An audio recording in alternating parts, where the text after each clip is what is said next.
1 Samuel 24.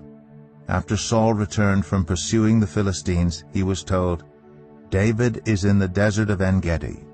So Saul took 3,000 able young men from all Israel and set out to look for David and his men near the crags of the wild goats. He came to the sheep pens along the way. A cave was there, and Saul went in to relieve himself.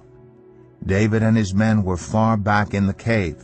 The men said, "This is the day the Lord spoke of when he said to you, 'I will give your enemy into your hands for you to deal with as you wish.'" Then David crept up unnoticed and cut off a corner of Saul's robe. Afterward, David was conscience-stricken for having cut off a corner of his robe. He said to his men, "The Lord forbid that I should do such a thing to my master, the Lord's anointed, or lay my hand on him, for he is the anointed of the Lord." With these words David sharply rebuked his men and did not allow them to attack Saul. And Saul left the cave and went his way. Then David went out of the cave and called out to Saul, "My lord the king." When Saul looked behind him, David bowed down and prostrated himself with his face to the ground. He said to Saul, "Why do you listen when men say, 'David is bent on harming you'? This day you have seen with your own eyes how the Lord delivered you into my hands in the cave. Some urged me to kill you, but I spared you. I said, 'I will not lay my hand on my Lord, because he is the Lord's anointed.' See, my father, look at this piece of your robe in my hand. I cut off the corner of your robe but did not kill you. See that there is nothing in my hand to indicate that I am guilty of wrongdoing or rebellion. I have not wronged you, but you are hunting me down to take my life. May the Lord judge between you and me, and may the Lord avenge the wrongs you have done to me. But my hand will not touch you. As the old saying goes, 'From evildoers come evil deeds.' So my hand will not touch you. Against whom has the king of Israel come out? Who are you pursuing? A dead dog? A flea?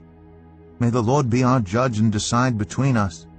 May he consider my cause and uphold it. May he vindicate me by delivering me from your hand." When David finished saying this, Saul asked, "Is that your voice, David, my son?" And he wept aloud. "You are more righteous than I," he said. "You have treated me well, but I have treated you badly. You have just now told me about the good you did to me. The Lord delivered me into your hands, but you did not kill me. When a man finds his enemy, does he let him get away unharmed? May the Lord reward you well for the way you treated me today. I know that you will surely be king, and that the kingdom of Israel will be established in your hands. Now swear to me by the Lord that you will not kill off my descendants or wipe out my name from my father's family." So David gave his oath to Saul. Then Saul returned home, but David and his men went up to the stronghold. 1 Samuel 25. Now Samuel died, and all Israel assembled and mourned for him, and they buried him at his home in Ramah. Then David moved down into the desert of Paran.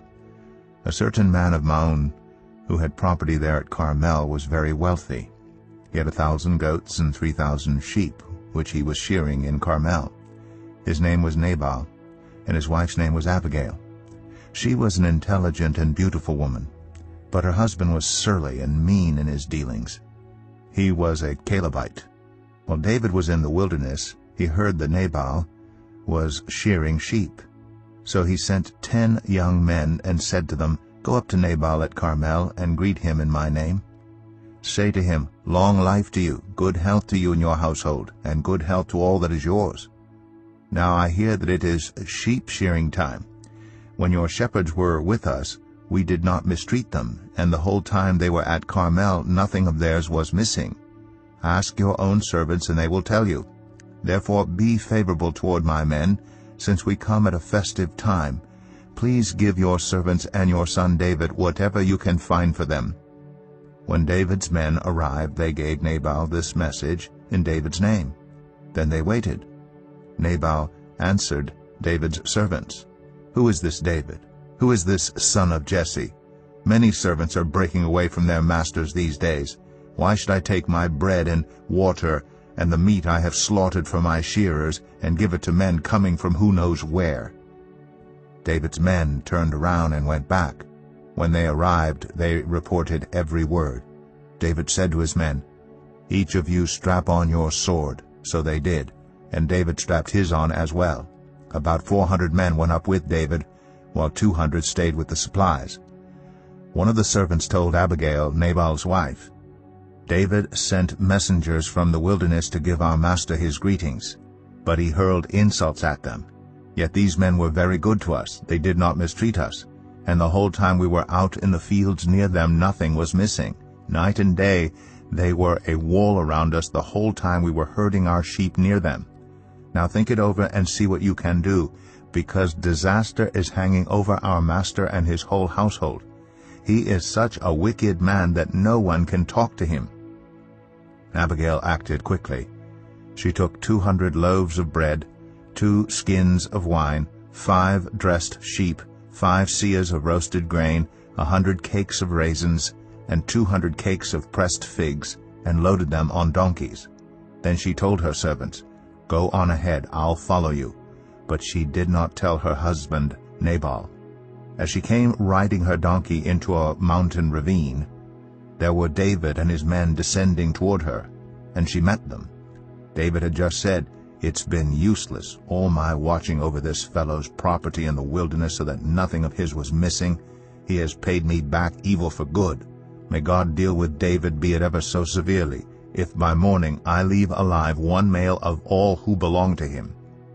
When Abigail saw David, she quickly got off her donkey and bowed down before David with her face to the ground.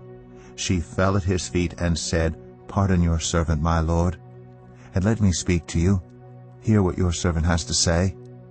Please pay no attention, my lord, to that wicked man Nabal.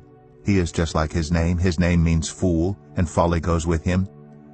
And as for me, your servant, I did not see the men my lord sent.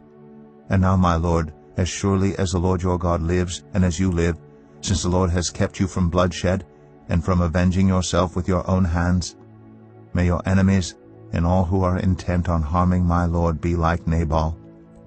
And let this gift, which your servant has brought to my lord, be given to the men who follow you. Please forgive your servant's presumption. The Lord your God will certainly make a lasting dynasty for my lord, because you fight the Lord's battles, and no wrongdoing will be found in you as long as you live. Even though someone is pursuing you to take your life, the life of my lord will be bound securely in the bundle of the living by the Lord your God, but the lives of your enemies he will hurl away as from the pocket of a sling. When the Lord has fulfilled for my lord every good thing he promised concerning him, and has appointed him ruler over Israel, my lord will not have on his conscience the staggering burden of needless bloodshed or of having avenged himself. And when the Lord your God has brought my lord success, remember your servant." David said to Abigail, "Praise be to the Lord, the God of Israel, who has sent you today to meet me. May you be blessed for your good judgment, and for keeping me from bloodshed this day, and from avenging myself with my own hands.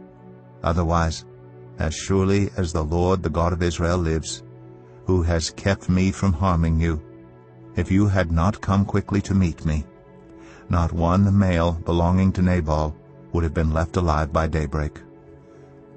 Then David accepted from her hand what she had brought him, and said, "Go home in peace. I have heard your words and granted your request." When Abigail went to Nabal, he was in the house holding a banquet like that of a king. He was in high spirits and very drunk. So she told him nothing at all until daybreak. Then in the morning, when Nabal was sober, his wife told him all these things, and his heart failed him, and he became like a stone. About 10 days later, the Lord struck Nabal, and he died. When David heard that Nabal was dead, he said, "Praise be to the Lord, who has upheld my cause against Nabal for treating me with contempt.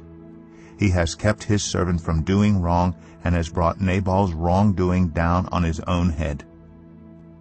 Then David sent word to Abigail, asking her to become his wife.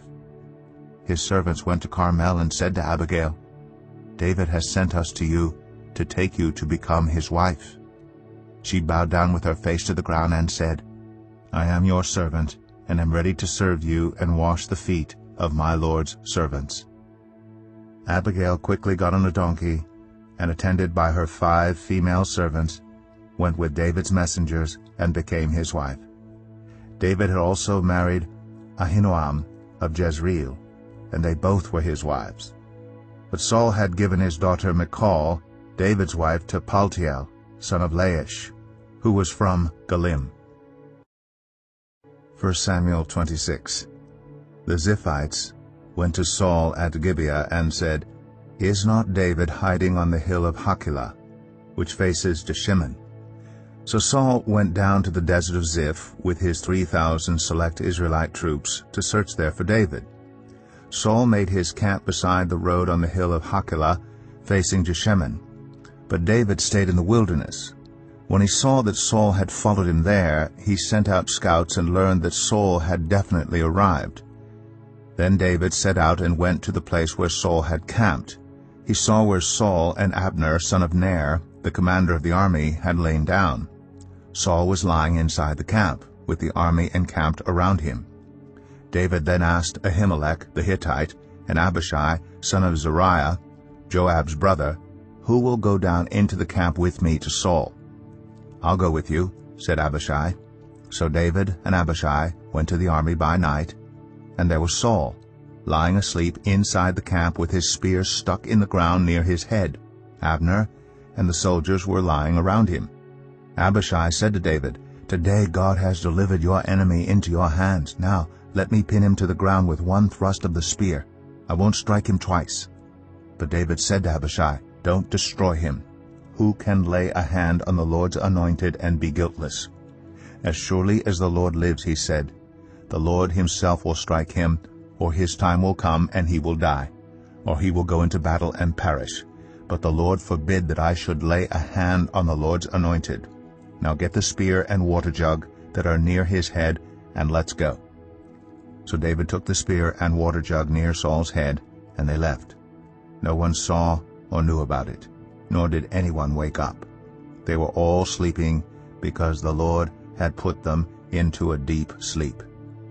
Then David crossed over to the other side and stood on top of the hill some distance away. There was a wide space between them. He called out to the army and to Abner, son of Ner, "Aren't you going to answer me, Abner?" Abner replied, "Who are you who calls to the king?" David said, "You're a man, aren't you? And who is like you in Israel? Why didn't you guard your lord the king? Someone came to destroy your lord the king. What you have done is not good. As surely as the Lord lives, you and your men must die because you did not guard your master the Lord's anointed. Look around you. Where are the king's spear and water jug that were near his head?" Saul recognized David's voice and said, "Is that your voice, David, my son?"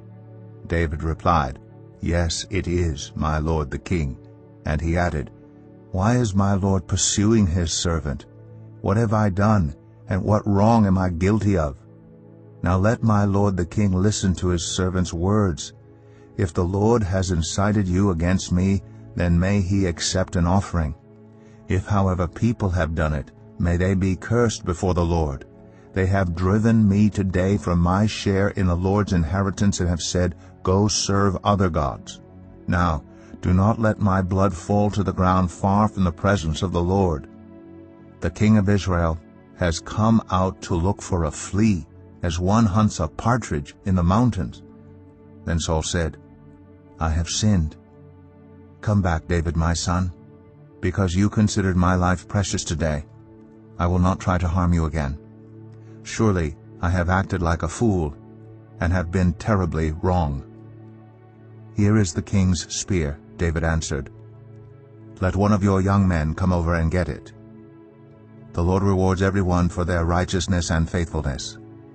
The Lord delivered you into my hands today, but I would not lay a hand on the Lord's anointed.